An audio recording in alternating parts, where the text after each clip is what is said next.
الحمد لله المنعم المحسن الديان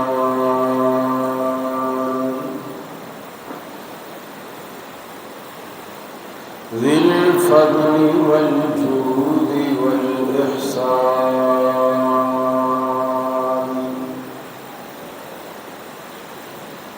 ذي الكرم والمغفرة والامتنان والصلاة والسلام على سيد الأنبياء خير الأنام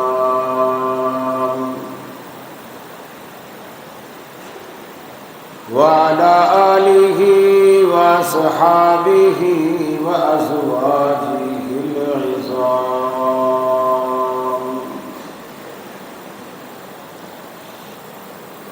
وأتباعه وأحبابه ورفقائه البررة الكرام أما بعد فأعوذ بالله من الشيطان الرجيم بسم الله الرحمن الرحيم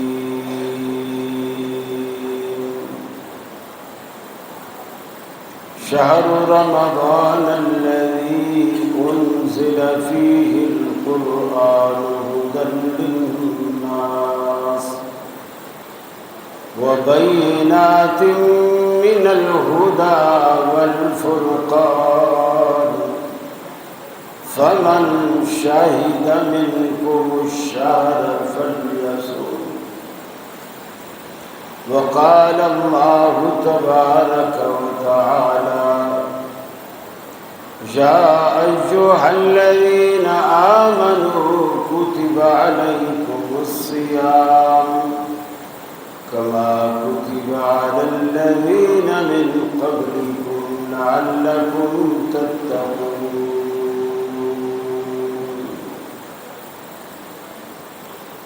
أو كما قال النبي صلى الله عليه وسلم من صام رمضان إيمانا واحتسابا غفر له ما تقدم من ذنبه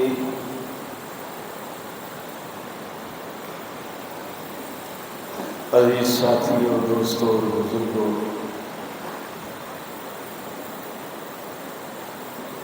مجھے انتظامیہ کی طرف سے حکم ملا ہے کہ رمضان اور قیام رمضان اسوہ رسول صلی اللہ علیہ وسلم کی روشنی میں مجھے نہیں معلوم کہ اس کی ضرورت کیوں محسوس کی گئی، کیونکہ یہ وہ مسائل ہیں جو عموماً خطیب حضرات رمضان کے جمعوں میں بیان کر چکے ہوتے ہیں۔ اس میں پھر لوگوں کی دلچسپی نہیں رہتی کہ اگر وہی موضوعات، وہی باتیں، روزے کے فضائل، رمضان کے فضائل اور تراویح کے فضائل، بہرحال انتظامیہ نے چونکہ حکم دیا ہے لہٰذا میں مجبور ہوں وہی گفتگو کرنے پر جو آپ سننا چاہتے ہیں۔ رسول اکرم صلی اللہ علیہ وسلم نے 4 چیزیں رمضان کے ساتھ خصوصیت کے ساتھ جوڑی۔ ایک چیز تو آپ نے یہ جوڑی کہ رمضان المبارک میں آپ قرآن کثرت سے پڑھتے، کیونکہ رمضان قرآن کا مہینہ ہے، قرآن رمضان میں اتارا گیا۔ جبریل امین کے ساتھ آپ قرآن پاک کا دور کرتے، جبریل آپ کو سناتے اور آپ جبریل کو سناتے۔ اور یہ صرف رمضان میں ایسا ہوتا ہے۔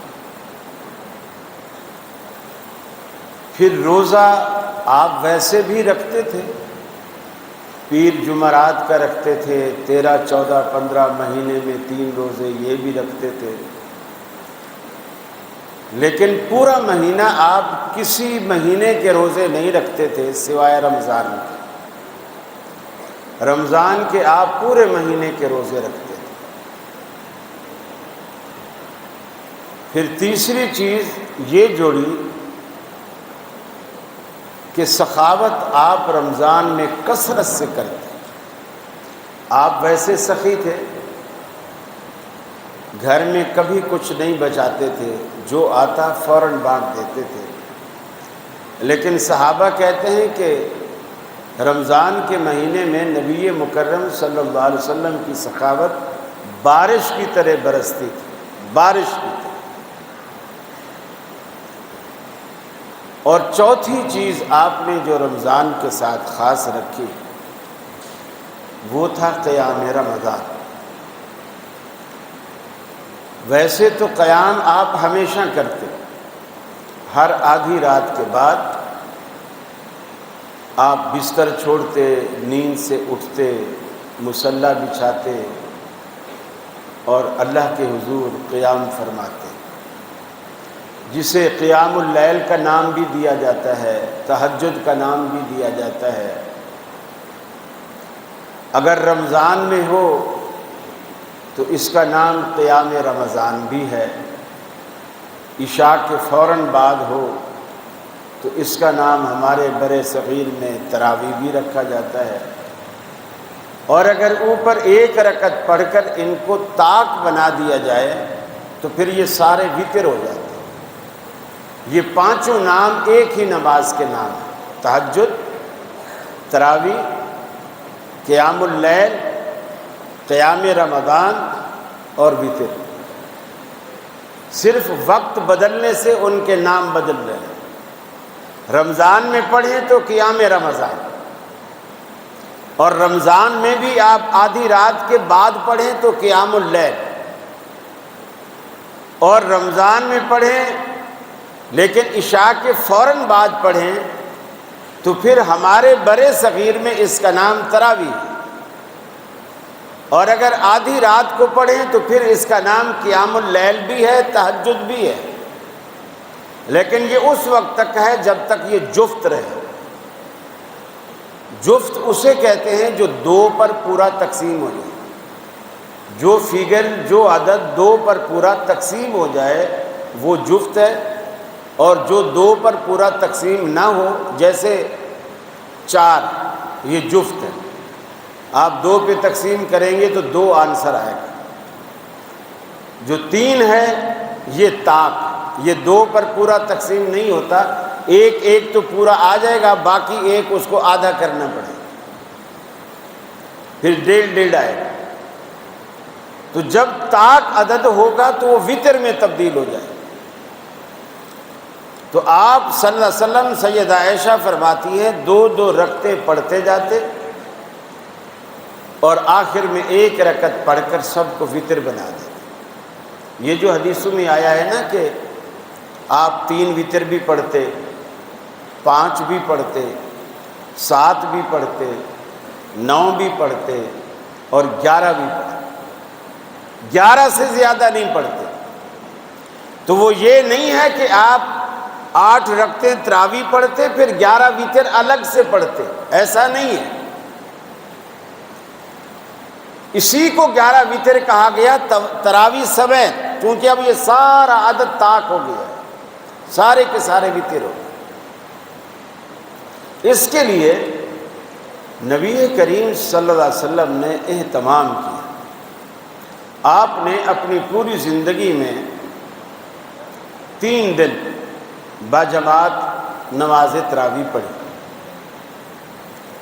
پوری زندگی میں 3 دن باجماعت نماز تراویح پڑھی،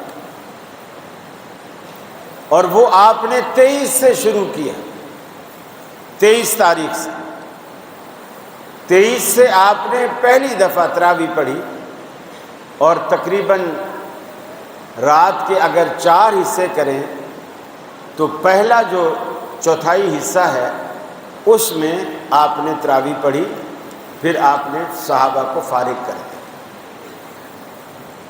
پھر دوسرے دن آپ تشریف نہیں لائے، یعنی 24 کو آپ مسجد میں تشریف نہیں لائے، صحابہ آئے، بیٹھے رہے، انتظار کرتے رہے، لیکن آپ نہیں آئے، پھر آپ 25 کو آئے۔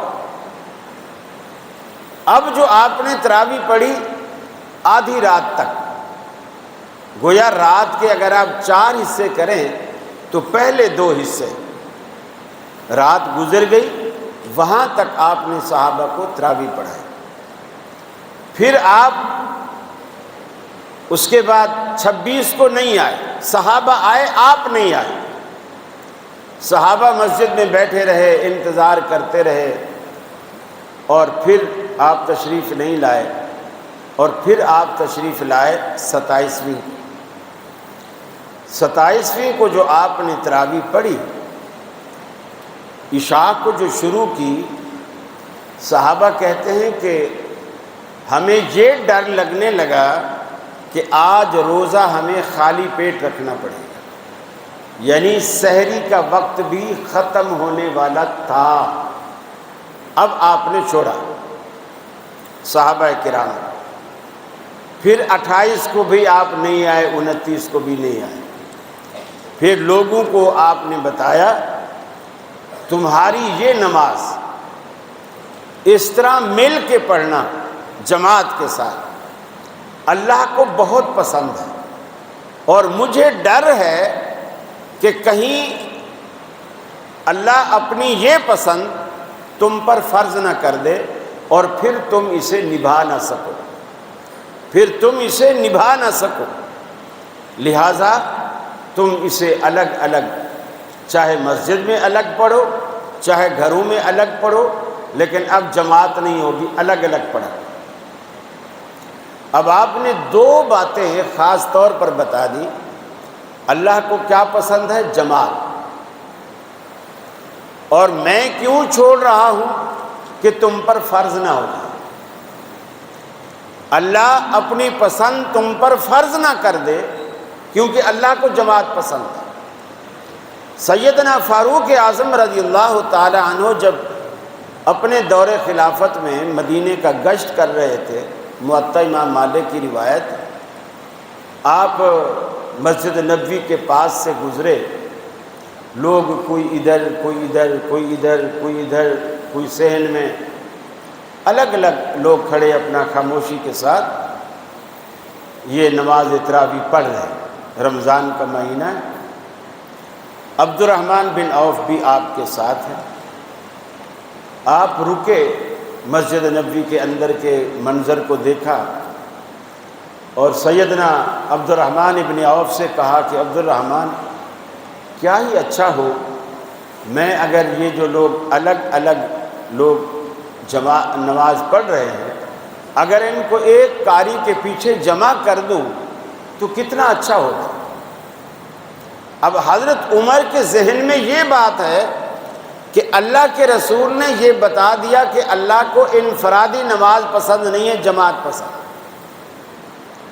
اب آپ نے جو چھوڑی وہ جماعت کی فرضیت کے ڈر سے چھوڑی، اور اب اللہ کو کتنا بھی پسند ہو فرض نہیں ہو سکتی، اس لیے کہ اللہ کا رسول ہم میں ہے نہیں، جبریل ہم میں سے کسی کے پاس آئے گا نہیں، وہی آئے گی نہیں، فرض ہوگی نہیں، لہٰذا انہوں نے وہ متروکہ سنت کو دوبارہ سے زندہ کیا، دوبارہ سے جگایا۔ اسی کو کچھ لوگ کہتے ہیں یہ حضرت عمر کی سنت، حضرت عمر کی سنت نہیں ہے، یہ رسول اللہ کی سنت ہے۔ 3 دن تو آپ نے پڑھائی نا، اور جو جس سبب سے آپ نے جماعت کو چھوڑا وہ وجہ بھی بتا دی۔ پھر یار لوگ یہ بھی جھوٹ بولتے ہیں کہ سیدنا فاروق اعظم رضی اللہ تعالی عنہ نے 20 پڑھانے کا حکم دیا، جبکہ اسی موطا امام مالک کی روایت میں ہے کہ آپ نے تمیم داری اور ابی ابن کعب دونوں صحابہ یہ قرآن کے قاری اور حافظ تھے، اور بڑے اونچے پائے کے قاری تھے، ان کو مقرر کیا اور انہیں کہا کہ لوگوں کو 11 رکعتاً 11 رکعتیں جماعت کرایا کرو وتر سمے، اور یہ دونوں کبھی وہ پڑھاتے کبھی وہ پڑھاتے، اور دونوں یہ موطا امام مالک میں روایت ہے۔ اب وہ جو 20 کے الفاظ ہیں وہ حضرت عمر کا حکم نہیں ہے، 20 کے الفاظ یہ ہیں کہ حضرت عمر کے زمانے میں 20 پڑھی گئی، حضرت عمر کے زمانے میں 20 پڑھی گئی۔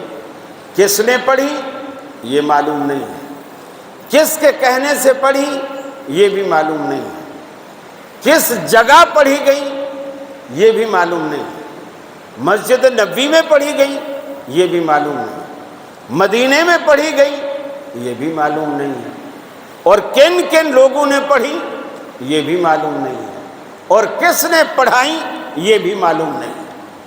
ساری بات نہ غیر معلوم ہے، مجہول ہے، کوئی بات معلوم نہیں۔ اور جو روایت ہم پیش کر رہے ہیں کس کے کہنے سے پڑھی 11 رکعتیں؟ حضرت عمر کے کہنے سے۔ کنہوں نے پڑھائی؟ تمیم داری ابی بن کعب نے۔ کہاں پڑھی؟ مدینے میں۔ مدینے میں کس جگہ پڑھائی گئی؟ مسجد نبوی میں۔ کون اس کا گواہ ہے؟ عبد الرحمن ابن عوف رضی اللہ تعالی عنہ، اور سیدنا فاروق اعظم کا دور خلافت ہے، خود حکم کر رہے ہیں، صحابہ کو حکم کر رہے ہیں، مسجد نبوی کے اندر کر رہے ہیں۔ اب ایک معروف اور معلوم بات کے مقابلے میں آپ مجہول بات کو دلیل بنائیں تو تک بنتی نہیں ہے۔ فرمایا من قام رمضان ایمانا واحتسابا غفر له ما تقدم من ذنبه، جو شخص رمضان کے مہینے میں قیام کرتا ہے، من قام رمضان، رمضان کے مہینے میں راتوں کا قیام کرتا ہے، اپنے نرم و نازک بستر کو چھوڑتا ہے، مسجد میں کھڑا ہوتا ہے یا گھر میں مصلی بچھا کر کھڑا ہے، اللہ کے حضور قیام کرتا ہے ایمان کی حالت میں، احتساب کی حالت میں۔ احتساب کا مطلب یہ ہوا کرتا ہے کہ دل میں ریاکاری کا کوئی شیبہ نہ ہو، خالصتاً اللہ رب العالمین کو خوش کرنے کے لیے اللہ کے حضور قیام کرے۔ اگر رمضان میں فرمایا کوئی ایسا قیام کرتا ہے ایمان کی حالت میں اللہ کو راضی کرنے کے لیے، اس کا فائدہ کیا ہوگا؟ غفر له ما تقدم من ذنبه، اس کے گزشتہ سارے گناہ رب العالمین معاف فرما دے گا، سارے کے سارے گناہ۔ دنیا میں ہر تاجر، ہر بندہ اس کام کو پسند کرتا ہے جس میں انویسٹ سب سے کم ہو، وقت بھی سب سے کم لگے، محنت بھی کم سے کم ہو، اور پرافٹ سب سے زیادہ ہو۔ ہر کاروباری کو وہ کام زیادہ اچھا لگتا ہے جس میں محنت کم ہو، وقت بھی کم لگے، انویسٹ بھی اس پہ کم ہو، لیکن پرافٹ زیادہ۔ اب آپ دیکھیے یہی الفاظ اللہ نے روزے کے بارے میں کہا، فرمایا من صام رمضان ایمانا واحتسابا غفر له ما تقدم من ذنبه، جس بندے نے ایمان کی حالت میں رمضان کے مہینے کا روزہ رکھا، ایک روزہ، من صام رمضان، رمضان کے مہینے کے جس نے روزے رکھے، فرمایا ایمان کی حالت میں احتساب کے ساتھ، فرمایا غفر له ما تقدم من ذنبه، اللہ اس کے گزشتہ سارے کے سارے گناہ معاف فرما دیتا ہے۔ اس میں بھی صبح سے لے کر شام تک بھوکا پیاسا رہنا پڑتا ہے، اور بھی بہت ساری چیزوں سے پابندی کرنی پڑتی ہے، یہ نہ کھاؤ، یہ نہ پیو، یہ نہ کرو، وہ نہ کرو، سارا دن پھر بھی کچھ نہ کچھ پابندیاں رہتی ہیں، پھر جا کر کے یہ صلہ ملتا ہے۔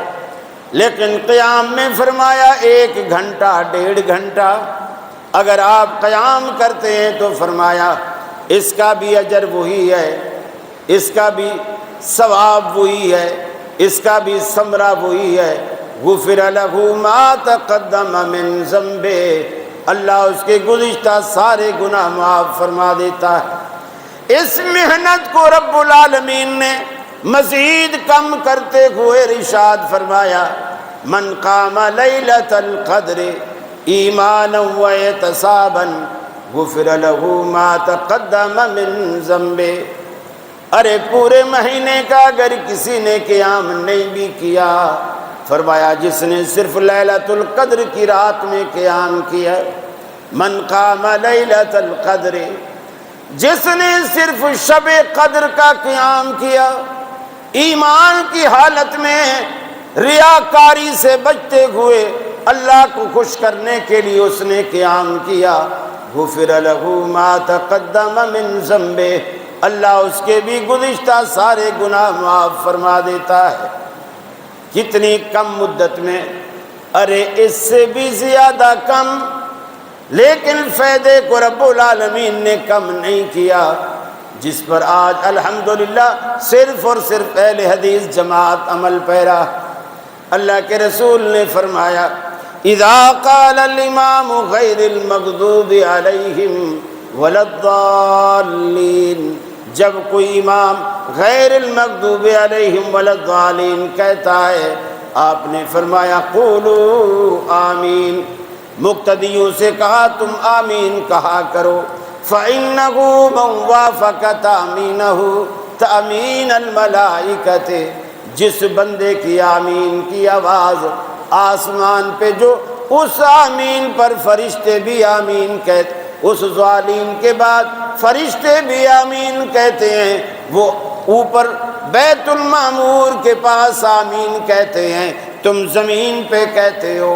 جس بندے کی آمین کی آواز فرشتوں کی آواز کے ساتھ ٹکرا گئی، فرمایا غفر لہ ما تقدم من ذنبہ، اس کے بھی گزشتہ سارے گناہ اللہ معاف فرما دے گا۔ ارے روزے بھی رکھتے ہو اللہ رب العالمین سے بخشش مانگنے کے لیے، تراویاں بھی بخشش مانگنے کے لیے، لیلۃ القدر کا رت جگہ بھی بخشش مانگنے کے لیے، تو اللہ رب العالمین کے پیغمبر نے آمین میں بھی تو وہی اجر وہی ثواب رکھ دیا ہے۔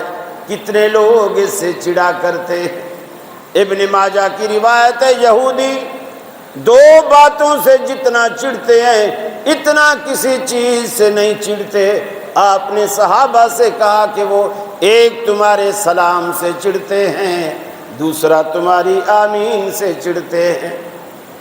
اور مسلمانوں اس سے نہ چڑھا کر، اللہ کے رسول نے اسے یہودیوں کی صفت قرار دیا ہے کہ مسلمانوں کے سلام سے اور مسلمانوں کی آمین سے جتنا وہ چڑھتے ہیں اتنا کسی چیز سے نہیں چڑھتے۔ اور فائدہ کیا ہے کہ آپ صرف آمین کہتے ہیں اور اللہ تعالیٰ آپ کی گزشتہ زندگی کے سارے گناہ معاف کر دیتا ہے۔ کتنے بڑے اجر اور کتنے بڑے ثواب کی بات ہے، کتنے بڑے اجر کی بات ہے۔ اور نبی کریم صلی اللہ علیہ وسلم قیام فرماتے، سید عائشہ فرماتی ہیں چونکہ آپ 12 مہینے قیام کرتے تھے، رمضان میں بھی پڑھتے اور غیر رمضان میں، آپ نے تہجد کبھی نہیں چھوڑی، کبھی بھی نہیں چھوڑی۔ دیکھیے کتنی عجیب بات، اللہ تعالیٰ ہمیں یہ کہتا ہے کہ راتوں کو کچھ اٹھ کے کچھ پڑھا بھی کرو، یعنی نماز پڑھا کرو، اقم الصلاۃ لدلوق الشمس الی غسق اللیل وقرآن الفجر ان قرآن الفجر کان مشہودا۔ یہ فجر کے وقت جو قرآن مجید کا پڑھنا ہے، یعنی تہجد میں، قیام میں، ایسی صورت میں وہ فرشتوں کی حاضری کا باعث بنتا ہے۔ اللہ ہمیں کہتا ہے کہ اٹھا کرو، پڑھا کرو، اور اپنے نبی سے اللہ کیا کہتا ہے؟ قم اللیل الا قلیلا، اے حبیب آپ رات کو قیام کیا کرو مگر تھوڑا کیا کرو، تھوڑا کیا کرو، اتنا نہیں کرو آپ کے پاؤں پہ ورم آ جاتی ہے، پاؤں سوکھ جاتے ہیں۔ ہمیں اللہ کہتا ہے اٹھا کرو، اتنا نہیں سویا کرو، اور نبی سے اللہ کہتا ہے سویا بھی کرو، تھوڑا قیام کرو۔ یہ نبی مکرم صلی اللہ علیہ وسلم کی جو نیکی کا جو جذبہ تھا۔ سید عائشہ نے جب آپ سے پوچھا کہ اللہ کے رسول آپ کے پاؤں سوج جاتے ہیں اور آپ تو اتنے برگزیدہ ہیں اور اتنی ساری عبادت کرنے کی کیا ضرورت ہے؟ اللہ تعالیٰ نے تو آپ کی اگلی پچھلی ساری خطائیں اللہ رب العالمین نے معاف فرما دی ہیں، آپ کو اتنا کچھ کرنے کی کیا ضرورت ہے؟ آپ نے فرمایا افلا اکون عبدا شکورا، اے عائشہ کیا تو یہ چاہتی ہے میں اللہ کا شکر گزار بندہ نہ بنوں؟ جس رب نے مجھے اتنا مرتبہ دیا ہے، اتنی شان و شوکت دی ہے، مجھے شفاعت کا حق دیا ہے، مجھے آخری پیغمبر بنایا ہے، مجھے امام الانبیاء بنایا ہے، تو میرا بھی تو کچھ فرض بنتا ہے کہ میں اس ذات کا شکر ادا کروں۔ میں یہ جو کچھ کرتا ہوں یہ شکریہ کے لیے کرتا ہوں، شکریہ کے طور پر کرتا ہوں۔ کئی دفعہ ایسا ہوتا، سید عائشہ فرماتی ہیں میرے ہاں آپ تشریف فرما ہوتے اور اچانک، اب گھر میں ایک تو غربت بھی تھی، پھر یہ بجلی بتی یہ لائٹیں اس کا رواج نہیں تھا، لوگ دیے جلاتے تھے، لیکن رات کو حکم تھا کہ دیا بجھا کے سویا کرو، کیونکہ اکثر یہ تیل سے جلاتے تھے اور چوہے وغیرہ جو ہیں یہ تیل کی خوشبو سے وہاں آ جاتے ہیں، اور وہ جو روئی کی اندر بتی ہوتی ہے نا دیے کے اندر، پیالہ تیل کا بھرا ہوا ہے، سائڈ سے روئی کی بتی باہر لگی ہوئی ہے، اس کا ایک سرا تیل میں ہے، ایک سرا جلا رکھا ہے، تو چوہیا کبھی آتی اور وہ روئی کو پکڑ کے گھسیٹ کے جلتی ہوئی کو لے جاتی۔ مکانوں کی چھتیں ہوتی تھی چھڑیوں کی جو کھجور کی جو چھڑی ہوتی ہے، ان کی چھتیں ہوتی ہیں، تو وہ چوہیا جب جلتی ہوئی بتی کو لے جاتی تو چھڑی تو سوکھی چھڑی ہوتی تو فوراً آگ پکڑ لیتی۔ گھر والے سارے سوئے ہوئے ہیں، چوہیا نے گھر کو آگ لگا دی۔ نبی کریم صلی اللہ علیہ وسلم نے حکم کیا کہ رات کو سوتے وقت چراغ بجھا دیا کرو تاکہ کسی کی زندگی کو خطرہ نہ، دعائیں بھی پڑھ کے سوو لیکن کنڈی بھی لگا کے سو، احتیاطیں بھی کرو، پہلے اونٹ کے گھٹنے باندھو پھر اللہ پر توکل کرو۔ یہ ساری چیزیں آپ نے سکھلائیں۔ اندھیرا ہوتا تھا، سید عائشہ فرماتی ہے میری اچانک آنکھ کھلتی، میں دیکھتی دائیں بائیں اللہ کے رسول نہیں ہے میری چارپائی، پھر فرماتی کہ میں تھوڑا سا چیک کرنے کے لیے، تو جس جگہ پر مصلی بچھا کے اللہ کے رسول اکثر نماز پڑھتے تھے، میں اس جگہ پر پھر جا کر کے ایسے اندھیرے میں ہاتھ لگاتی اور پھر مجھے تسلی ہو جاتی کہ اللہ کے رسول صلی اللہ علیہ وسلم میرے گھر میں موجود ہے۔ مقصد کہنے کا یہ ہے، یہ نہیں ہے کہ ان لوگوں کو نیند نہیں آتی تھی، نیند آتی ہے۔ یہ جو فکر ہوتی ہے نا، فکر کسی بھی چیز کی فکر لگ جائے، اب بچوں کو دیکھ لیں، اگر واقعی پڑھاکو بچے ہوں، پڑھنے والے بچے ہوں اور صبح ان کا پیپر ہو تو ان کو رات کو نیند نہیں آتی، بالکل نیند نہیں آتی۔ ہمیں یعنی ماں باپ کو بچے کو کہہ کر سلانا پڑتا ہے کہ بیٹا 2 بج رہے ہیں، 1 بج رہا ہے، سو جا، پھر صبح اٹھنا ہے، تمہیں پیپر دینے جانا ہے۔ اگر ساری رات سوئے گا نہیں تو کس طرح پیپر دے گا؟ تو نیند میں اونگتا رہے گا۔ اب بچہ کیوں نہیں سو رہا؟ اس کو فکر ہے کہ میں نے امتحان دینا ہے۔ سیم یہی پوزیشن مومن کی ہوتی ہے، وہ کیوں اٹھ جاتا ہے؟ ہماری تو نماز پہ آنکھ نہیں کھلتی، وہ تہجد پہ اٹھ جاتا ہے، وہ تہجد پہ اٹھ جاتا ہے۔ وہ کیوں اٹھ جاتا ہے؟ اسے فکر ہوتی ہے کہ میرا امتحان ہونا ہے، اللہ کی عدالت میں پیش ہونا ہے، اللہ نے پوچھنا ہے، میں نے جواب دینا ہے، اللہ کے آگے کیسے جواب دیں گے؟ اس سے ڈر کر وہ اٹھ کے بیٹھتا ہے، اللہ سے دعائیں مانگتا ہے، اللہم حاسبنی حسابا یسیرا، اے اللہ میرا حساب آسان کر۔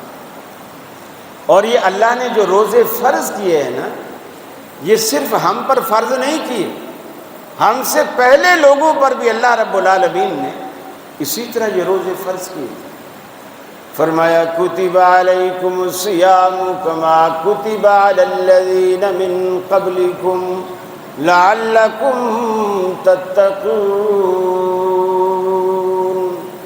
روزے اس لیے فرض کیے گئے تاکہ تم میں تقوی پیدا ہو جائے، اللہ سے ڈرنے والے بن جاؤ، اللہ کا خوف تمہارے دل میں بیٹھ جائے، نیکی کی رغبت پیدا ہو جائے، گناہ سے بچنے کا مادہ پیدا ہو جائے، گناہوں سے نفرت تمہارے دلوں میں آ جائے۔ ساری عبادات کا ایک ہی مقصد ہے، ساری کی ساری کائنات رب العالمین نے آپ کے لیے بنا ڈالی، سورج بھی آپ کے لیے، چاند بھی آپ کے لیے، ستارے بھی آپ کے لیے، بلکھاتی ندیاں بھی آپ کے لیے، چہچہاتے پرندے بھی آپ کے لیے، اور لہلہاتی کھیتیاں بھی آپ کے لیے، ہرے بھرے سبزے بھی آپ کے لیے۔ ساری دنیا میں رب العالمین نے نعمتوں کا ایک انبار لگا کے رکھ دیا آپ کے لیے، لیکن آپ کو رب العالمین نے صرف اپنے لیے بنایا۔ کبھی آپ کو رکوع میں دیکھنا چاہتا ہے، کبھی آپ کو قیام میں دیکھنا چاہتا ہے، کبھی آپ کو سجدہ ریز ہونا دیکھنا چاہتا ہے، کبھی آپ کو بھوکا اور پیاسا دیکھنا چاہتا ہے، کبھی آپ کو میدان جہاد میں لو لہان کر کے آپ کے جذبات دیکھنا چاہتا ہے، لیکن اس کا وعدہ کیا ہے؟ ان اللہ اشتری من المؤمنین انفسهم واموالهم بان لهم الجنہ۔ اے مسلمانوں، میں نے تم سے تمہاری جانیں بھی تمہارے مال بھی میں نے خرید لیے ہیں، آج سے تمہاری جان بھی میری، تمہارا مال بھی میرا، لیکن جو جنتیں میں نے تیار کی ہیں وہ تمہاری۔ آیا یہ سودا کس کو منظور ہے؟ هل ادلکم علی تجارت تنجیکم من عذاب علیم۔ اللہ کا قرآن کہتا ہے، اے دنیا کے تاجروں، بڑی بڑی فیکٹریاں تم نے لگا لی، بڑی تم نے دنیا کما لی، بڑا بینک بیلنس بنا لیا، لیکن ایک تجارت تمہیں اللہ کا قرآن بتاتا ہے، وہ ایسی تجارت ہے، هل ادلکم علی تجارت تنجیکم من عذاب علیم، جو تمہیں دردناک عذاب سے بچائے گی۔ ایسی تجارت اللہ رب العالمین سے کرو، اللہ رب العالمین تمہیں عذاب سے بچائے۔ ایک حدیث میں آتا ہے، اللہ کے رسول نے فرمایا، جب اللہ رب العالمین نامہ اعمال تولے گا، میزان لگائے گا، انصاف کا ترازو لگائے گا، اللہ کے رسول نے بڑی عجیب مثال دے کر فرمایا، آپ نے فرمایا جو سر کی جو جوں ہوتی ہے، اس جوں کا جو انڈا جسے آپ لیک کہتے ہیں، لیک سفید سفید کنگھی کرو تو اس میں سے نکل آتی ہے، وہ جوں کا انڈا ہوتا ہے۔ فرمایا اگر جوں کے انڈے کے برابر بھی اگر کسی کی نیکی گناہوں سے بڑھ گئی، وہ جنت میں جائے گی، وہ جنت میں جائے گی، اور جوں کے انڈے کے برابر کسی کی نیکی کم ہو گئی، گناہ جوں کے انڈے کے برابر بڑھ گیا، وہ دوزخ میں جائے گا۔ نتیجتاً سزا بھگت کے اگر وہ موحد ہے، توحید والا ہے، بالآخر جنت میں آئے گا، لیکن پہلی دفعہ تو گناہوں کی سزا پائے گا۔ میرے بھائی، اللہ رب العالمین کی پکڑ سے انسان ہر وقت ڈرتا رہے۔ یہ رمضان بہترین کمائی کا ذریعہ ہے۔ ابھی آپ 20 تک جائیں گے، پھر آخری عشرہ آ جائے گا، اس میں اللہ نے پھر اور مواقع رکھے۔ جو چیزیں اب دن میں حلال چیزیں بھی آپ نہیں کھا سکتے، عام دنوں میں آپ صرف حرام نہیں کھا سکتے، حلال ہر چیز کھا سکتے ہیں، لیکن رمضان میں آپ پر حلال چیزیں بھی حرام کر دی گئی۔ فجر کی اذان سے لے کر مغرب کی اذان تک آپ حلال چیز بھی نہیں کھا سکتے، لیکن رات کو آپ کھا پی سکتے ہیں، رات کو آپ بیوی کے پاس بھی جا سکتے ہیں، سب کچھ حلال رات کو۔ لیکن جب آپ آخری عشرے میں آتے ہیں، اللہ نے پھر کچھ اور چیزیں آپ پر پابندی لگائی، اور چیزوں کی پابندی لگائی۔ 10 دن کا آپ اعتکاف بیٹھ گئے، اب آپ دکان پہ بھی نہیں جا سکتے، حالانکہ رمضان میں آپ دکان پہ جا سکتے ہیں، لیکن اعتکاف میں بیٹھے ہیں، اب آپ دکان پہ بھی نہیں جا سکتے، اور پھر رات کو گھر میں بیوی کے پاس بھی نہیں جا سکتے، گھومنے پھرنے بھی نہیں جا سکتے، پارکوں میں بھی نہیں جا سکتے، سوائے حوائج انسانیہ کے کسی کام کے لیے آپ باہر نہیں جا سکتے۔ حتیٰ کہ کسی جگہ آپ کے عزیز رشتہ دار کا کوئی جنازہ آیا ہے، آپ جس جگہ اعتکاف بیٹھے ہیں، آپ وہاں سے مثلا جنازہ لالو کھیت میں ہے، آپ وہ جنازہ پڑھنے نہیں جا سکتے، اگر جائیں گے تو آپ کو اعتکاف توڑنا پڑے گا۔ اللہ نے یہ پابندیاں رکھی، یعنی حلال چیزیں بھی آپ پر حرام کر دی۔ مختلف شکل میں اللہ نے بندے کو آزمایا کہ اب دیکھیں قربانی کے دن آئیں گے، ذی الحجہ کا چاند نظر آئے گا۔ اسلام کتنا صاف ستھرا مذہب ہے، کتنا صاف ستھرا مذہب ہے، صفائی پسند ہے، لیکن اسلام آپ سے کہے گا ان 10 دنوں میں آپ ناخن نہیں کاٹو، حالانکہ اسلام کو ناخن بالکل نہیں بھاتے، لیکن اسلام کہتا ہے ناخن نہیں کاٹو۔ بڑی ہوئی مونچھیں اللہ کو پسند نہیں ہیں، اللہ کے رسول نے فرمایا اسے تراشو، داڑھی بڑھاؤ، مونچھیں پست کرو، لیکن ان 10 دنوں میں کہا مونچھیں بھی نہیں کاٹو، زیر ناف بغل وہ بھی نہیں صاف کرو، حالانکہ اسلام کو پسند ہے۔ اللہ تعالیٰ کچھ جائز چیزیں بھی آپ پر حرام کر کے آپ کو یہ آزماتا ہے کہ اب تک جو ناخن کاٹتا تھا یہ میرے حکم سے کاٹتا تھا یا اس کو عادت ہے، اس کو عادت ہے یا میرے حکم سے کاٹتا ہے۔ وہ 10 دنوں میں وہ پول کھل جاتا ہے، وہ راز کھل جاتا ہے۔ ہم میں سے کتنے لوگ ہوتے ہیں فیل ہو جاتے ہیں، وہ ناخن بھی کاٹیں گے، ارے یار اب عید کا دن ہے، عید میں سبھی یار دوست ہوئیں گے، میری شیو کتنی بڑی ہوئی ہے، ارے بڑی ہوئی تو رکھ ہی لے نا، یار دوست کتنے آئیں گے، وہ دیکھیں گے پتہ نہیں غریب ہو گیا ہے، اس کو شیو کرنے کا بلیڈ ہی نہیں ملا ہے، کانٹے بڑے ہوئے ہیں، مونچھیں ادھر سے نکلی ہوئی ہیں، عجیب شکل بن گئی ہے، یار میں تو وہ عید سے ایک دن پہلے نائی کے پاس جا کے صاف کرائے گا، کیا فائدہ۔ اب اللہ نے امتحان لیا، فیل ہو گیا۔ اب پردہ اللہ کو کتنا پسند ہے، پردہ اللہ کو پسند ہے، لیکن حالت احرام میں سید عائشہ فرماتی ہیں وہ جو نقاب جسے ہمارے ہاں نقاب کہا جاتا ہے یا وہ ٹوپی والا برقع کہا جاتا ہے، اس طرح کا نہیں ہوتا تھا۔ ایک سر پہ جو چادر ہے اس چادر یعنی چہرے کو نہیں ڈھانپی، گھونگھٹ کہتے ہیں کہ جس طرف کوئی مرد ہیں اس طرف سے آپ کپڑے کا ایک پلو آگے کر لیں، کپڑے کا ایک پلو آگے کر لیں، جس طرف مرد نہیں ہے وہ فیس آپ کا اس طرف کھلا ہے۔ اسی لیے بعض سعودی علماء نے فتویٰ دیا کہ وہ سر پہ ہیٹ یا کوئی اس طرح کی چیز رکھے کہ جو چھجا آگے ایسے بن جائے، پھر اس کے اوپر باریک کپڑا لٹکائے تاکہ اس کپڑا اس کے چہرے پہ نہ آئے، چہرہ نہ ڈھانپے۔ اب یہ اللہ کو پسند ہے، پردہ پسند ہے، لیکن خاص حالت احرام میں اس کا فیس کھلا کر دیا، یہ دیکھنے کے لیے کہ اب تک جو پاکستان میں عورت پردہ کر دی تھی میرے حکم سے کرتی تھی یا اس کو عادت ہے۔ بہت سارے لوگوں کا پول کھل جاتا ہے، وہ جب ساری زندگی پردے میں رہے تو وہ کیسے پردہ کھولے، توبہ میں اتنے سارے پردے میں وہاں چہرہ، حالانکہ وہاں نماز پڑھنے میں اس نے سعودی گورنمنٹ نے خواتین کے لیے الگ انتظام کیا ہے، لیکن آپ ایسا کر سکتے ہیں کہ کپڑا تھوڑا کڑک قسم کا ہو، ادھر سے کھلا ہو، آگے سے تھوڑا بڑھ جائے۔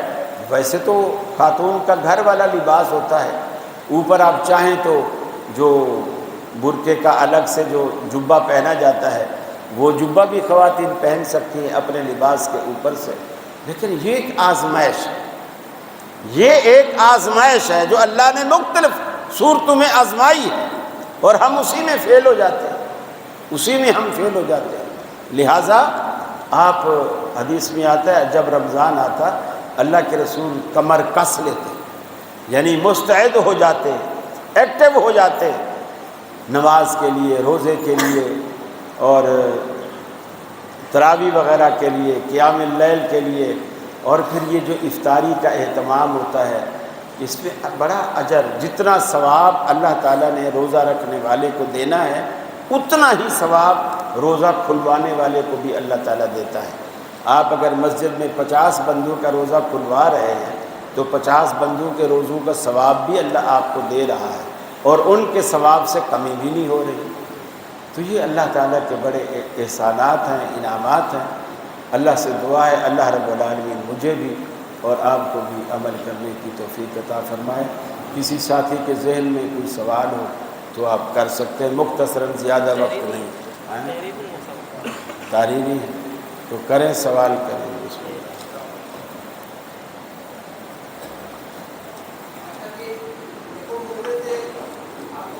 ابھی انہوں نے تحریری سوالات لکھے ہوئے ہیں،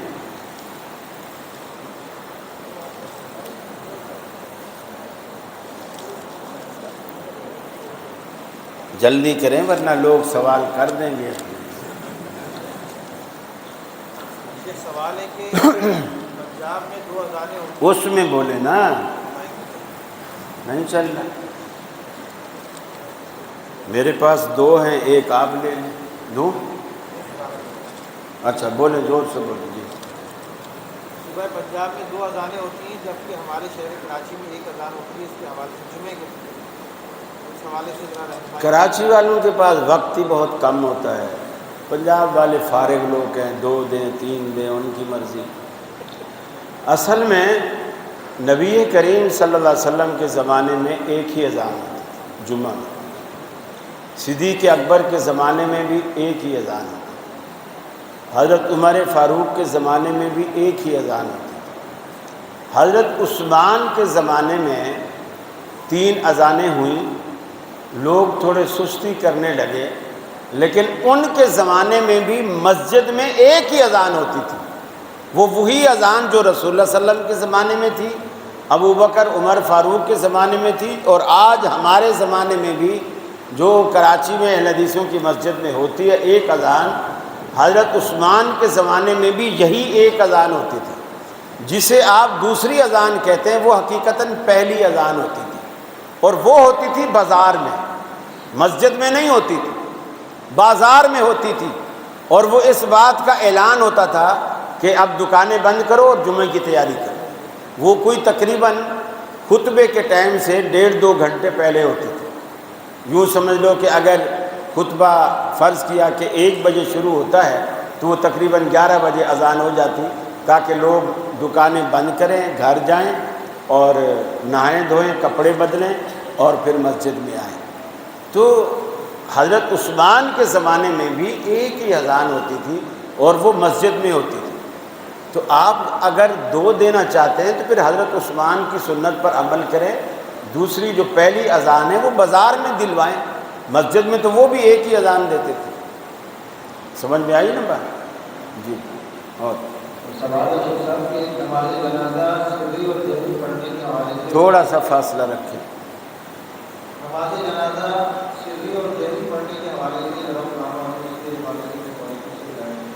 جی ویسے تو دونوں ثابت ہیں رسول اکرم صلی اللہ علیہ وسلم سے، سری بھی جہری بھی، لیکن جہری زیادہ بہتر ہے۔ بہتر اس لیے ہے کہ ایک تو چپ کر کے جو جنازہ پڑھا جاتا ہے کسی کو کچھ نہیں پتہ ہوتا کہ مولوی نے کچھ پڑھا ہے یا میت کو گالیاں دی۔ بعض دفعہ مرنے والے نے مولوی کے پیسے بھی دینے ہوتے ہیں، ایسا بھی ہو سکتا ہے۔ اب وہ اسی کو یا گالیاں نہیں دے رہا تو کم از کم دعائیں بھی نہیں دے رہا، چپ کر کے کھڑا ہوا۔ تو جہری پڑھنے سے ایک فائدہ تو یہ ہے کہ مولوی جو کچھ کہے گا اچھا ہی کہے گا، کیونکہ زور سے پڑھنا پڑ رہا ہے۔ اور دوسرا، نمازیوں کی بھی توجہ ہوتی ہے، جب امام دعائیں مانگتا ہے، دعائیں پڑھتا ہے، نمازیوں کی توجہ ہوتی ہے اور اس طرف دھیان جاتا ہے، دل نرم ہوتے ہیں، اور جن کو دعائیں یاد نہیں ہیں، اور ویسے ماشاءاللہ دعائیں یاد ہوتی بھی نہیں ہیں، جن کو دعائیں یاد نہیں ہوتی کم از کم وہ امام کے ساتھ پڑھتا رہتا ہے، یا نہیں پڑھتا تو کم از کم دل میں آمین کہہ کر اپنی شراکت اس میں کر دیتا ہے۔ اور جو دل میں پڑھتا ہے کسی کو کچھ نہیں پتہ چلتا امام نے کیا پڑھا ہے۔ حضرت عوف بن مالک رسول اللہ صلی اللہ علیہ وسلم کے صحابی ہیں، وہ کہتے ہیں کہ اللہ کے حبیب نے ایک جنازہ پڑھایا، میں پہلی صف میں آپ کے پیچھے کھڑا تھا، جب آپ نے جنازہ پڑھایا تو میں نے جب اللہ کے رسول نے دعائیں پڑھی اور میں نے وہ دعائیں سنی، اللہم ابدلہ دارا خیرا من دارہ واہلا خیرا من اہلہ وزوجا خیرا من زوجہ، میں نے وہ دعائیں سنی تو میں دل میں یہ تمنا کرنے لگا کاش اس میت کی جگہ میری میت ہوتی، اور رسول اللہ صلی اللہ علیہ وسلم یہ دعائیں میرے لیے کرتے۔ پھر دوسرا کام فرمایا میں نے یہ کیا کہ جو اللہ کے رسول بڑی رقت کے ساتھ رو رو کے جو دعائیں پڑھ رہے تھے، میں نے وہ دعائیں یاد کر، جنازے کے اندر یاد کر۔ اس کا ایک مطلب تو یہ ہے کہ آپ اس دعا کو کئی مرتبہ ریپیٹ کرتے ہیں، ایک ایک دعا کو کئی مرتبہ دہراتے ہیں، حتیٰ کہ صحابی کو یاد ہے۔ اور دوسرا، بلند آواز سے پڑھنا، اس کا بڑا فائدہ ہے۔ حضرت عبداللہ بن عباس رضی اللہ تعالیٰ عنہ نے جنازے کی نماز پڑھائی، اور انہوں نے جنازے کی نماز میں سورہ فاتحہ پڑھی اور سورہ عصر پڑھی، فاتحہ پڑھی، سورہ عصر پڑھی۔ کسی نے پوچھا آپ نے سورہ فاتحہ بھی پڑھی، سورہ عصر بھی پڑھی؟ تو انہوں نے کہا اسی لیے میں نے پڑھی تاکہ تم لوگوں کو بتاؤں کہ میں نے رسول اکرم صلی اللہ علیہ وسلم کو اسی طرح جنازہ پڑھاتے ہوئے سنا اور دیکھا ہے۔ تو آج تو لوگ فاتحہ قبر پہ پڑھیں گے جا کے، جنازے میں نہیں پڑھیں گے، کیونکہ جنازے میں پڑھیں گے تو سنت پہ عمل ہو جائے گا، اور سنت کی تو ہمیں مخالفت کرنی ہے۔ قبر پہ پڑھیں گے اس لیے کہ بدعت پہ عمل کرنا ہے، کیونکہ قبر پہ اللہ کے رسول نے فاتحہ نہیں پڑھی ہے۔ تو جہاں آپ نے پڑھی ہے وہاں نہیں پڑھیں گے، جہاں نہیں پڑھی وہاں پڑھیں گے۔ دعائیں جنازے میں پڑھنی ہے، نہیں مانگیں گے، اور جنازہ جب ہو جائے گا اب چار پائی کے پاس کھڑے ہوئے دعا مانگ رہے ہیں۔ تو ابھی تم نے جنازے میں کیا کیا ہے؟ وہ اس لیے مانگتے، اصل میں ان کے مولوی 1.5 منٹ میں جب جنازہ ختم کرے گا، خود ٹی وی پر پتہ نہیں کس کا جنازہ تھا، طارق جمیل صاحب نے پڑھایا، تو تقریباً کوئی یوں سمجھ لو کہ 1 منٹ سے بھی کچھ سیکنڈ کم میں وہ جنازہ ہوا۔ اب 1 منٹ سے بھی کچھ سیکنڈ کم میں جو جنازہ ہوا، اس جنازے میں انہوں نے کیا پڑھا، کیا پڑھا؟ اللہ کے رسول فرماتے ہیں مرنے والا تمہاری کسی چیز کا اتنا محتاج نہیں ہوتا جتنا تمہاری دعاؤں کا محتاج ہوتا۔ یہ میت کا آخری حق ہے، اسے دعاؤں کے ساتھ رخصت کرو۔ جی سوال ہے کہ اگر منہ بھر کی طے آئی اور اندر بابوجی کے لیے یا ناک یا حلق کے راستے آتی ہے تو اس میں روزہ ٹوٹ جائے گا؟ منہ بھر کے یا خالی منہ کسی طرح بھی تھوڑی آئے زیادہ ہے اس سے روزہ نہیں ٹوٹتا، اگر اپنے آپ آئے۔ اگر کسی نے حلق میں مسواک ڈال کے انگلی ڈال کے خود کائے کی، اس سے روزہ ٹوٹ جائے گا۔ اور اگر منہ میں آ جائے اور پھر واپس لے، بعض اتنے بخیل آدمی ہوتے ہیں، یار صبح میں نے اتنی اچھی سحری کھائی ہے اب ضائع ہونے لگی ہے، کون باہر نکالے، پیسہ نہیں لگا آج کل ویسے مہنگائی ہے، تو وہ منہ میں آ کے پھر آگے ہونٹ بند کر کے اس کو پھر ہی نگل لیتا ہے۔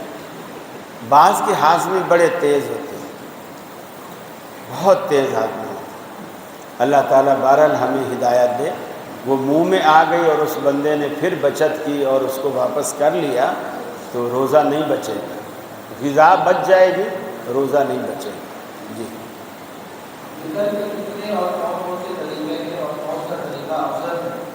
کس کا؟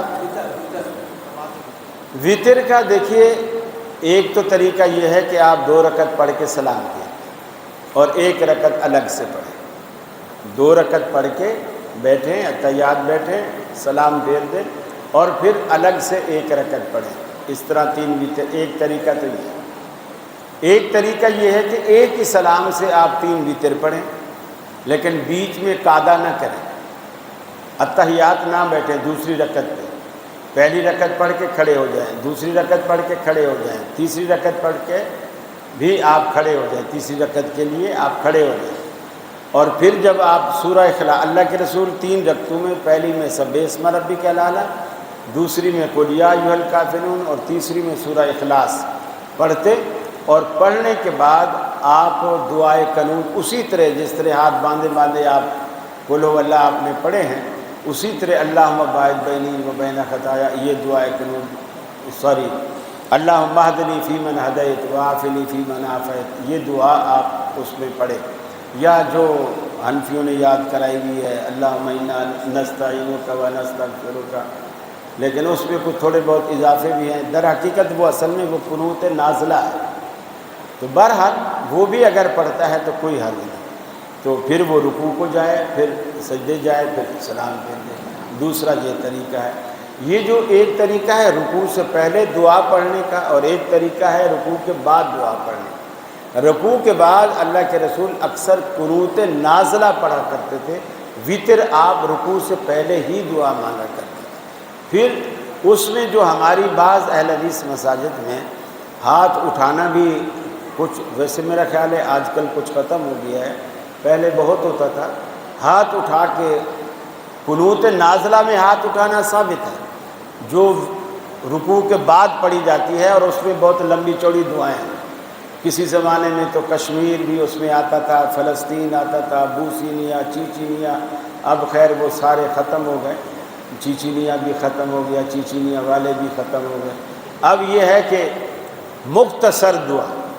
لیکن اگر رکوع کے بعد آپ پڑھتے ہیں تو جس طرح ہاتھ لٹکے ہوئے ہیں اسی طرح لٹکے رہیں، اور اگر پہلے پڑھتے ہیں تو جس طرح بندھے ہوئے ہیں اسی طرح بندھے رہیں۔ الگ سے ہاتھ اٹھانا نازلہ میں ثابت ہے، وتروں میں ثابت نہیں۔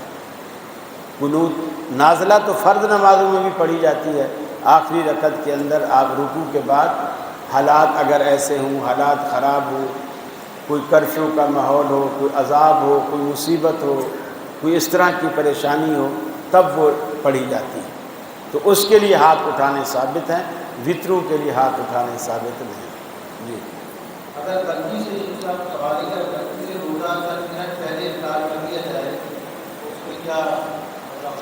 اگر تو افطاری سے پھر پہلے، یعنی آپ نے کھول لیا لیکن پھر کسی نے بتایا کہ ابھی تو ٹائم باقی ہے، اب جو آپ کھا چکے وہ تو کھا چکے، لیکن اب آپ یہ نہ کہیں کہ اب میں نے تو کھول ہی لیا ہے پھر گلاس پانی کا بھی پی لیں، ایسا نہیں۔ تو جو آپ انجانے میں کر بیٹھے ہیں ٹھیک ہے، لیکن جیسے آپ کے علم میں آئی بات اب آپ رک جائیں، بھلے 1 منٹ ہی باقی رہتا۔ اور دوسری اسی سے ریلیٹڈ چیز ایک اور بھی میں بتاتا چلوں، بعض دفعہ ایسا بھی ہوتا ہے کہ آپ کے سامنے کوئی بندہ روزے میں دوپہر میں وضو خانے پہ بیٹھا ہوا، اس نے وہیں گلاس بھی رکھا ہوا تھا، وضو کیا اور گلاس بھرا اور اس نے پینا شروع کر دیا۔ تو ہم میں اکثر یہ عادت ہوتی ہے کہ جو برابر میں بیٹھا دیکھ رہا ہوگا نا، تو تجھے روزہ ہے۔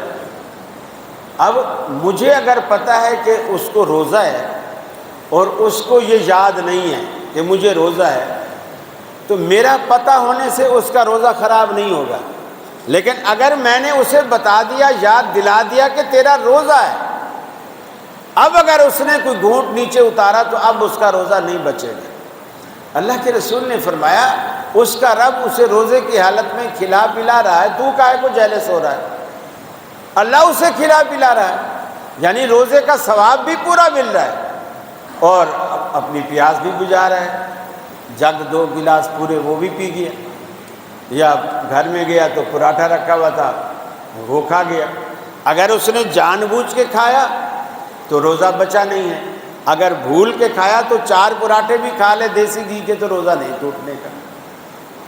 تو یہ دوسرے کو شور مچانے کی ضرورت نہیں ہے۔ جی، یہ سب سوال ہے کہ اعتکاف کے کیا آداب ہیں اور کس عمر سے کیا کیا جائے؟ اعتکاف کے آداب اور اعتکاف کتنی عمر میں کیا جائے؟ عمر کی تو خیر کوئی قید نہیں ہے، فرض جو چیزیں ہوتی ہیں وہ بلوغت کے بعد ہیں، باقی کوئی شوق سے اگر پہلے بھی بیٹھتا ہے کسی کو عادت ڈالنے کے لیے، ہاں اگر مسجد میں جگہ کم نہ ہو تو بڑوں کو موقع دینا چاہیے، بچوں کو نہیں بٹھانا چاہیے۔ بس یہ ہے کہ کاروباری معاملات آپ سارے ٹھپ کر کے آئیں، بند کر کے آئیں، موبائل بھی آپ ساتھ لائیں تو وہ جو 32-33 کیا چلتا تھا کسی زمانے میں، وہ والا بٹنوں والا وہ موبائل رکھیں، یہ ٹچ موبائل نہ رکھیں، تاکہ واٹس ایپ سے دور رہیں، یوٹیوب سے دور رہیں، فیس بک سے دور رہیں، اور اس طرح کی کوئی واہیات چیز آپ مسجد میں نہ لائیں۔ زیادہ تر وقت آپ ذکر اذکار میں، تسبیحات میں، تلاوت میں، سونے میں، نوافل میں، بس اس چیز میں صرف کریں، باقی اس وقت کو زیادہ وہ نہ کریں۔ پھر اسی طرح بلا ضرورت بلا وجہ خام خواہ بار بار نہانا بھی اچھا نہیں ہے، آپ اس سے بھی گریز کریں، اور محفل لگانی بھی اچھی نہیں ہے کہ پتہ چلے سارے اعتکاف والے جناب سارے مل کے، بہت ساری جگہوں پہ ہوتا ہے انہوں نے بالکل شادی کا سماں بنایا ہوا ہوتا ہے، اس کے گھر سے ٹفن آیا، اس کے گھر سے ٹفن آیا، اس کے گھر سے ٹفن آیا، وہ جو بیچ میں پردے لگے ہوتے ہیں وہ پردے بیچ میں اٹھا لیتے ہیں، باہر والا پردہ لگا رہتا ہے تاکہ ہم تو آپس میں ایک دوسرے کو دیکھیں، ہمیں کوئی نہ دیکھے، تو وہ بیچ والے پردے اٹھا کے سب اپنے اپنے ٹفن دسترخوان پہ کھول لیتے ہیں، پھر وہ مزے لے، یار بھابھی نے قیمہ کیا قیمہ بنایا یار بھابھی نے، تو بس وہ اس طرح، یعنی وہ جو اعتکاف کا جو مقصد ہے وہ مقصد فوت ہو جاتا ہے۔ اس طرح کی گیدرنگ نہ ہو اور خاموشی سے ذکر اذکار میں آدمی لگا رہے، نوافل میں، تلاوت قرآن میں، اور دوسرے کا آرام کا بھی خیال کرے، مسجد سے باہر نہ جائے، سگریٹ نہ پیے، پان تمباکو والے نہ کھائے، مسجد میں بدبو نہ پھیلائے ان چیزوں سے، تو کچے پیاز نہ منگوائے کھائے، اس طرح احتیاطیں کرے، اور باقی ٹھیک ہے۔ ہاں اگر کوئی اس کو کپڑا چاہیے، کوئی چیز چاہیے تو وہ بٹنوں والا موبائل اس لیے رکھے تاکہ گھر میں کہہ سکے کہ کپڑا بھجوا دو، یہ بھجوا دو، وہ بھجوا دو وغیرہ۔ سر سوال ہے، کیا زکوٰۃ رفع کی بجائے اشیاء کی صورت میں کی جا سکتی ہے؟ زکوٰۃ رفع کی بجائے کس کی بجائے؟ نقد کی۔ اصل میں اشیاء یا تو زکوٰۃ لینے والے نے آپ سے کہا ہے کہ میرے گھر میں آٹا نہیں ہے، آپ مہربانی کر کے مجھے آٹا دلوا دیں، تو آپ ٹھیک ہے وہ دلوا دیں۔ اگر لوگوں نے ایسا نہیں کہا، دیکھیے پیسے سے وہ بہت ساری چیزیں لے سکتا ہے، ممکن ہے اس کو کپڑے چاہیے ہوں، ممکن ہے اس کو جوتے چاہیے ہوں، ممکن ہے بیوی بیمار ہے اس کو علاج کے لیے پیسہ چاہیے ہو، اس لیے پیسہ بہت سارے کام وہ اس سے کر سکتا ہے۔ یہ راشن جو دیتے ہیں ٹھیک ہے، راشن میں زکوٰۃ دی جا سکتی ہے، لیکن راشن تقسیم کرنا، بانٹنا اصل زکوٰۃ کا مصرف نہیں ہے۔ ہم نے ایسا بھی دیکھا ہے بہت ساری جگہوں پر، خود ٹی وی والے دکھاتے ہیں کہ ایک بندے نے راشن لیا سامان، اب وہ اس کے بیوی اور بچے بھی بٹھائے ہوئے تھوڑا فاصلے پر، وہ جا کے ان کے پیچھے وہ رکھ کھاتا ہے بوری، پھر کوئی دوسرے بانٹنے والے آ رہے ہیں تو ان سے بھی بوری لے رہے ہیں، پھر وہ پیچھے رکھ رہا ہے۔ پھر وہ دکانداروں نے انٹرویو دیے کہ ہمارے پاس راشن لے کے لوگ آتے ہیں اور اونے پونے بیچ کے جاتے ہیں، اور وہ کہتے ہیں یہ ہم سے لے لو، ہمیں لگژری آئٹم دو، جیسے شیمپو ہے، خوشبو والے صابن ہیں، ٹوتھ پیسٹ ہیں، اور یہ چیزیں، گویا اس سے لگتا ہے ان کا پیٹ بھرا ہوا ہے، اس کو شیمپو چاہیے، اور وہ بھی جوئیں مارنے والی شیمپو چاہیے، تو ٹوتھ پیسٹ چاہیے، وہ یو ایس اے والا چاہیے، کراچی والا بھی نہیں چاہیے۔ تو اب ایسے لوگوں کو آپ ہاں، یا تو پھر آپ چیک اینڈ بیلنس کا ایسا نظام رکھیں کہ مستحق لوگوں تک آپ پہنچائیں، اور سب سے بہتر طریقہ نقدی دینا ہے، اس سے بہتر کوئی طریقہ نہیں۔ جی سوال ہے کہ سب کے وضو کرنے کے بعد پیشاب کے قطرے آ جاتے ہیں اور بعض لوگوں کی شکایت بہت زیادہ ہے، اس حوالے سے تھوڑی سی رہنمائی کریں۔ پہلی بات تو یہ ہے وہ گرم چیزیں کم کر دیں، ٹھنڈی چیزیں کھایا، یہ میں علاج بتا رہا ہوں۔ تخم بلنگے کا استعمال کریں گرمیوں میں خاص طور پر، ایسب گول کا استعمال کریں، بھوسی نہیں ایسب گول، بھوسی اس کا چھلکا ہوتا ہے، اس کا جو اندر کا براؤن چھوٹا سا بیج ہوتا ہے وہ، تخم بلنگا اور یہ دونوں ملا کر بھی آج کل رمضان میں افطاری میں روح افزا کا شربت بنا ہے، اس میں یہ دونوں چیزیں ڈالیں، آپ کا بہترین علاج ہے۔ دوسرا یہ کہ اگر یہ مستقل بیماری ہے، مستقل مرض ہے، تو آپ جب بھی وضو کریں تو وضو کے بعد نیچے رومالی پر آپ تھوڑے چھینٹے ماریں اور اسی طرح آپ نماز پڑھتے رہیں۔ البتہ ہر نماز کے لیے آپ وضو الگ نیا کریں، یعنی ظہر کے لیے الگ وضو، عصر کے لیے الگ وضو، مغرب کے لیے الگ۔ اور سر یہ آخری سوال ہے، کیا حضور صلی اللہ علیہ وسلم نے بغیر ٹوپی یا کپڑے کی نماز پڑھی ہے؟ کس کے؟ بغیر سر پہ ٹوپی یا کپڑے؟ اب میں بھی پوچھتا ہوں کہ نبی کریم صلی اللہ علیہ وسلم نے اپنی پوری زندگی، نبوت کی پوری زندگی میں کبھی ٹوپی، رومال یا پگڑی کے ساتھ نماز پڑھی؟ مولویوں سے حدیث لے آؤ، اگلے سال اگر زندگی رہی تو آپ وہ دکھانا، تو پھر میں یہ دکھاؤں۔ کیا کیا؟ نبی کریم صلی اللہ علیہ وسلم کی سر کے حوالے سے جس صحابی نے بھی آپ کی نماز کو بیان کیا، وہ سر کو چھوڑ دیتا ہے، سر کو بیان نہیں کرتا۔ نہ اس نے یہ بیان کیا کہ سر پہ ٹوپی تھی، نہ یہ بیان کیا کہ پگڑی تھی، نہ یہ بیان کیا کہ رومال تھا، نہ یہ بیان کیا کہ ننگا سر تھا، وہ سر کا ذکر ہی نہیں کرتا۔ البتہ رسول اکرم صلی اللہ علیہ وسلم کے جو اپنے الفاظ ہیں بخاری شریف میں، وہ یہ ہیں کہ اللہ تعالیٰ اگر تم کو وسعت دے، یعنی تم مالدار بن جاؤ، تو 2 کپڑوں میں نماز پڑھو، اور اگر اللہ تم پر تنگی کرے تو 1 کپڑے میں نماز پڑھو۔ تنگی کرے تو 1 کپڑے میں، وسعت دے تو 2 کپڑوں میں۔ اب جیسے ایک شلوار اور ایک قمیض ہے، 2 کپڑے ہو گئے، وسعت کے زمانے میں 2 کپڑے ہو گئے۔ ٹوپی تیسرا کپڑا ہے، اس کا ذکر نہیں۔ اور حضرت جابر ابن عبداللہ رضی اللہ تعالیٰ عنہ، ان کے پاس قمیض بھی ہے، پگڑی بھی ہے، یہ اتار کے رکھ دیا، جو نیچے کی تہبند تھی اس کو اس طرح باندھا کہ جو ادھر والا پلو ہے اس کندھے پہ ڈالا، اور جو ادھر والا پلو ہے وہ اس کندھے پہ ڈالا، اور گردن کے پیچھے گیٹ لگا دی، نماز پڑھنے لگے۔ جب سلام پھیرا، ان کے برابر میں ایک صاحب بیٹھے ہوئے تھے، وہ کہنے لگے تیرے پاس کپڑا بھی ہے اور پھر بھی تو ایک چادر میں نماز پڑھ رہا ہے۔ تو حضرت جابر نے بڑے غصے سے کہا، لِجُرَانِي مِثْلُكَ أَحْمَقٌ هَكَذَا رَأَيْتُ رسول اللہ صلی اللہ علیہ وسلم، میں تیرے جیسے احمق کو یہ بتانا چاہتا تھا کہ میں نے اللہ کے رسول کو اسی طرح نماز پڑھتے ہوئے دیکھا ہے۔ اسی طرح مسلم کی روایت ہے، اللہ کے رسول مسجد میں تشریف لائے، غالباً فجر کی نماز تھی، بلال نے تکبیر کہہ دی، آپ مصلی پہ آ گئے۔ جب تکبیر ختم ہو گئی لیکن ابھی نماز شروع نہیں ہوئی، تو آپ کو یاد آیا کہ آپ کو غسل کرنا ہے، آپ کو غسل کرنا ہے۔ آپ نے لوگوں سے کہا رکو، لوگ کھڑے رہے، آپ گھر چلے گئے، نہا کے آئے، اور جب نہا کے آئے تو صحابہ کہتے ہیں جب آپ اپنی کھڑکی سے، وہ جو حضرت عائشہ کا حجرہ تھا، وہاں سے آپ اندر مسجد میں داخل ہوئے، تو اس وقت ہم نے دیکھا کہ آپ کی زلفوں سے پانی ٹپک رہا تھا، اور آپ اپنے ہاتھوں سے بالوں کو سنوارتے ہوئے آ رہے تھے، اپنے ہاتھوں سے بالوں کو، جیسے ہاتھوں سے لوگ کنگھی کرتے ہیں، کنگھی کی جگہ انگلیوں سے کام لیتے ہوئے ہاتھوں سے آپ بالوں کو سنوارتے ہوئے آ رہے تھے۔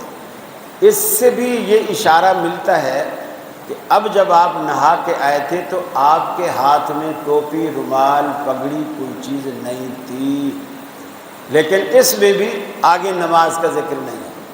جو کھڑکی سے مصلی تک راستہ ہے اس راستے میں آپ کا سر ننگا ہے اور بالوں کو سنوارتے ہوئے آ رہے ہیں ہاتھوں سے۔ تو ویسے بھی دیکھا جائے تو یہ جو حنفی لوگ کہتے ہیں نا کہ خذوا زینتکم عند کل مسجد، کہ جب بھی مسجد میں آؤ زینت کی چیزیں اپنا لو، تو زینت کی چیزیں وہ ٹوپی نہیں ہے جو انہوں نے مسجد میں رکھی ہوئی ہے۔ کس کو خوبصورت لگتی ہے؟ کونے میں ایک ٹوکری رکھی ہوئی ہوتی، اس میں وہ پہلے تو چٹائی کی ٹوکریاں ہوتی تھی اور اب وہ پلاسٹک کی ٹوکریاں ہوتی ہیں۔ اب کوئی پوچھے کہ اگر یہ اتنی زینت والی ہے تو کبھی سسرال میں بھی یہ ٹوپی پہن کے جاؤ نا، کیونکہ ہر بندہ سسرال میں بن سنور کے بن ٹھن کے جاتا ہے نا۔ اگر یہ زینت والی چیز ہے تو سسرال میں پہن کے ایک دفعہ تو جاؤ، پھر ساس جو ہے وہ کیا القابات دیتی ہے وہ بھی سنو، پھر ہمیں بتانا کہ کتنی خوبصورت ہے یہ ٹوپی۔ اور پھر دوسری بات یہ ہے خذوا زینتکم، فرمایا اپنی زینت کی چیزیں جیسے تمہیں اچھا لگے۔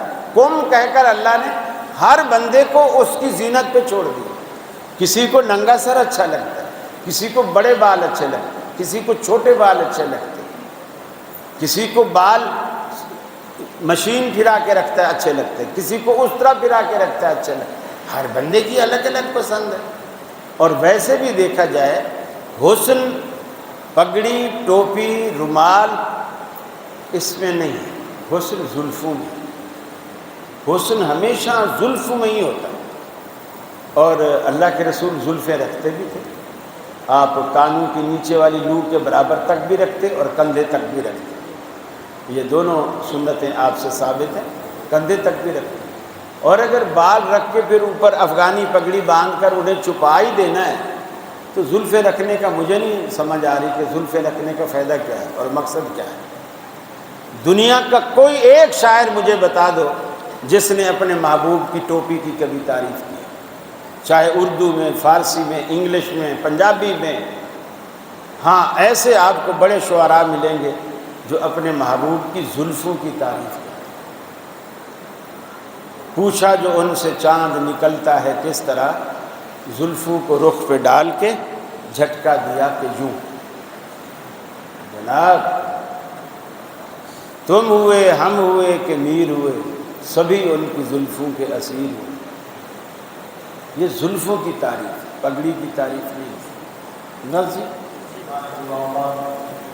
جی ایک آپ نے پہلے سوال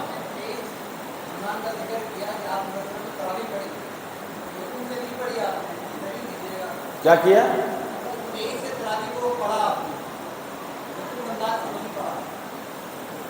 ہاں آپ نے 3 دن پڑھی نا، پڑھی 3 دن ہے آپ۔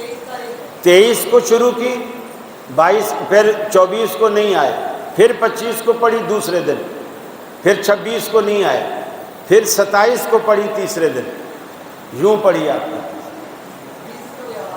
جی۔ سارے حوالے، ساری سیاستہ پوری بھری پڑی ہوئی، بخاری تک بھری ہوئی ہے، لیکن اس میں رکعت کی تعداد نہیں۔ سمجھ میں آئی جی؟ 2 سوال اور لے لیتے ہیں جی۔